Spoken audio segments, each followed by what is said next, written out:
ఇప్పుడు ఇంకొక కథ చెప్తా.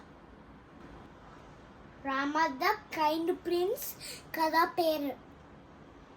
లిటిల్ రామ చాలా బ్రేవ్, ఇంకా కైండ్ కూడా. తను అందరినీ లవ్ అండ్ రెస్పెక్ట్ ట్రీట్ చేసేవాళ్ళు. అందరికి రాముడు అంటే ఇష్టం. అందుకే రామనవమి రోజు మనము తన కైండ్నెస్ గుర్తు చేసుకుంటాం.